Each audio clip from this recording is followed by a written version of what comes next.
Hello, welcome to my YouTube channel for yet another series of my art education videos as taught on the Ugandan secondary school curriculum, which is provided to us by the National Curriculum Development Center here in Uganda. I'm your art instructor and mentor coach, Andrew Kayizzi, and I'm here to share with you my art education experience. Therefore, feel free to share, feel free to like and subscribe to my channel for more of these art education videos. You can also send me an email or WhatsApp as seen on the screen for any comments as we continue learning and enjoying the experience of art education here in Uganda.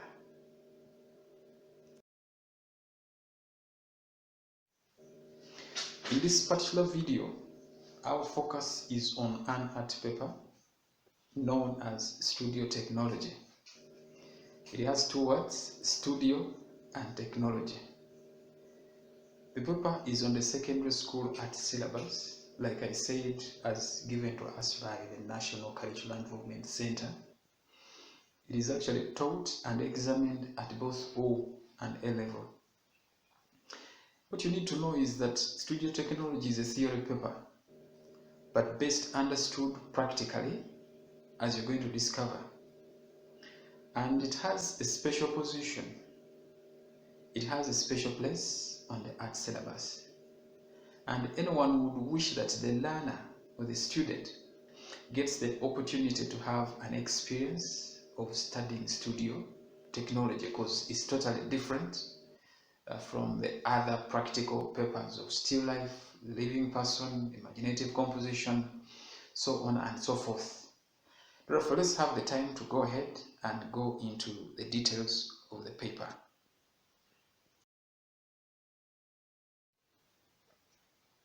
Well, now that we have been able to define studio technology, let's now look at the breakdown of subtopics that we have in studio technology as a theory paper. Now, this paper, according to the topics, as you can see on the screen, they look to be many and so scary. When I have history, when I have biology, now I have art, I have the practicals, I now have the theory, the notes. This is too much. Now, those topics might look to be many, but they are short topics, because you appreciate that art has a lot that can be done practically. So we may not really want to drain your energy by involving you again into so many things that become so scary. But in studio technology, we have these short topics. For example, here I've been able to show you that we shall look at the first part, or what I call the introduction of what studio technology is. Then we look at the art room. We look at the materials and tools. We go into the drawing, painting, then the graphic arts. All those I've put them under introduction. Then we go ahead and look at the sketching part. We look at the elements and principles of art before we start looking at the detailed nature of this paper in as far as crafts are concerned. Now, once we are done with that first part, which I refer to as the introduction, we are now going to have a chance to look at the breakdown of those topics, the real crafts that artists do. How do they do them? The paper mache, the collage, the ceramics, the sculpture, mask making, tie and dye, batik, weaving, so on and so forth. We shall exhaust all of them and ensure that you have those notes well prepared, and you can always read them at your time of convenience. And most importantly, in studio technology, these topics are best understood when you do the works practically, however small it may be. Don't mind even if it doesn't come out so well at the beginning. You are getting to learn the processes. You are getting to learn the techniques, the methods, the challenges that you will encounter here and there. You are learning. So I encourage you, as you do the notes taking, I encourage you as you study these notes and look at them as theory, don't forget to bring in the practical aspect. They are not purely theoretical. We're actually studying them theoretically, but they are best understood when you go practical.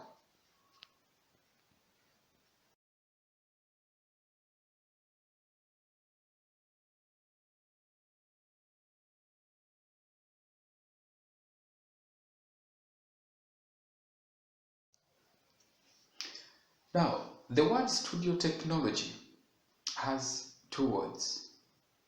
It has the studio and then it has the technology, forming one word, studio technology, which you have said is a paper on the art syllabus for secondary schools. Now, the studio is simply the place where artworks are made from. The technology are the processes, are the things done. So how do we now come up with the definition of studio technology? For us to look at studio technology as the processes, the methods, and the techniques of making artworks. But as these artworks are being made, artists use different tools and materials. Therefore, this should not confuse you. The definition is simply the things that artists do in the studio when they are coming up with an artwork. That is what we refer to as studio technology. Things to do with chopping wood, things to do with preparing clay, preparing paper, doing this and that, cleaning the buckets, mixing water with this and that, is what we refer to as studio technology. Those are the processes that you're going to learn as you journey with us in this area of studio technology. Now, we go ahead and look at the relevance of studying studio technology. Is there a reason why schools, why a child should study this theory, this part of studio technology, this part of art? Yes. First and foremost, if learners are helped to go through those processes and learn how artworks are done, definitely their creativity is greatly improved. They get to know how to use variety of materials and tools. Studio technology, like you said here on the screen, it is useful in developing skills because learners get the chance to do hands-on. Then learners have the opportunity to concentrate on the task they have been given, because that's what we do in the art rooms, that's what we do in the studios. All artists do it. Then it also helps the learners to master the basic language of art. Through studying studio technology, you are able to know the elements and principles. You are able to learn the language that artists use, the chopping, using of the chisels, doing this and that. That is our language. We have our own language of art. You have to get to know words like 3-dimension. Those things are known basically in the art world. Then through studying studio technology, learners get to appreciate their own art and that of others because they are working together in the studio. Okay? Then we look at studio technology as an opportunity that promotes sharing of tools and materials during production. Learners have that opportunity when they sit together in the art room to do this and that, to share tools. Please help me with this, help me with your chisel, help me with your colors, help me with that. So when we don't have the opportunity to learn the things that are done before artworks are produced, we are denying the learners opportunity to appreciate this beautiful paper. So in this lesson, like we said, we have looked at the definition. We have also looked at the relevance of studying the studio technology. Our next video is going to be on the art room, the studio. What are these and how are they useful to anybody who is exercising? Let's look at the art room, or what others refer to as the studio. Now, artists have their place. Artists have a special place where they do their artworks from. It is not doing from anywhere. That place where artworks are made from by artists is what we refer to as a studio. At school we call it an art room. It is a place where artists, it is a place where art students learn and practice their art. The painting, the chopping of wood, the mixing of color, the mixing of clay, that is done in the studio or the art room. Now, we go ahead and look at the benefits of having an art room, the benefits of having a studio to the learner. This is very important. I've given you some of the benefits, as you can see on the screen, and there are even many more according to you. But look at what I've given you. But one of the most important benefits of having an art room in school is having the opportunity to grow the learner's creativity and imagination. When you sit in that art room alone working or working with others, there are many things that you have to benefit.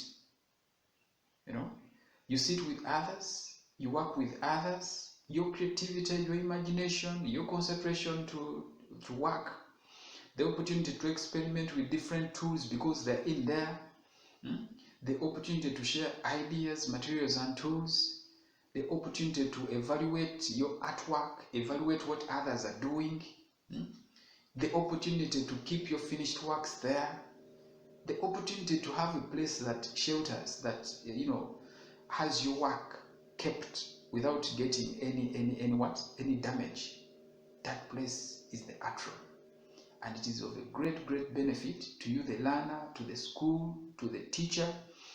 And you would think that any school that does not have an art room really struggles, because you'll have most of the work broken, you'll have people playing around with the work because you don't have where to keep it. So those are some of the benefits that I've given you, and you can go ahead and research on more and more benefits of having an art room, especially to you as the learner. Now, in this particular section, we have the opportunity to look at the do's and the don'ts while in the art room. If you have opportunity to have the art room, then what are some of the things you are not supposed to do as somebody who is using it? Do you go ahead and invite people to gossip from there? Do you go ahead and touch this, touch that as you break them? Do you go ahead and you paint on the walls? No. Those are aspects of conduct while in the art room. They are things, the rules and guidelines that you're supposed to appreciate. I've given you that, as you can see on the screen. Then there's also the other part of the characteristics, the qualities of a good art room. How should an art room look like? An art room, for example, should have a clean environment in there. Because when you sit there, the place is supposed to be clean. Then you must have the windows opened, especially when you're working. But when you're leaving, you close because birds enter. So many things enter. It may rain and works will get destroyed on the walls. Those are some of the characteristics of a good art room. You're supposed to ensure that the works are displayed properly. You're supposed to ensure that nobody enters there to play around. Otherwise, you'll have the things broken. I've still given you the qualities, I've still given you the characteristics of a good art room or a good studio. So find time, study them carefully, generate more, and make sure that these become your norms, these become your behavior, especially when you are in the art room. We all respect those rules, and they help us know how to deal with our artworks when we are in the art room.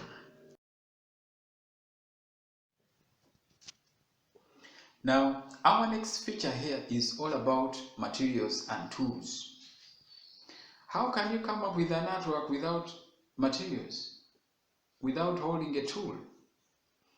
In this particular section, we've gone ahead to explain, to define what a material is, what a tool is. Those two things are different. A material, like we've defined, is simply an object. Anything that forms body of an artwork. anything, once you've done the artwork and you look at the wood, you look at the dyes in there, you look at the threads, those are the materials. They form body of an artwork. And I've been able here to give you some of the common materials that are used when we are making artworks. You look at the wood, you look at the cement, name them as you can see on the screen. Then the tool is simply the device. Many students confuse the two.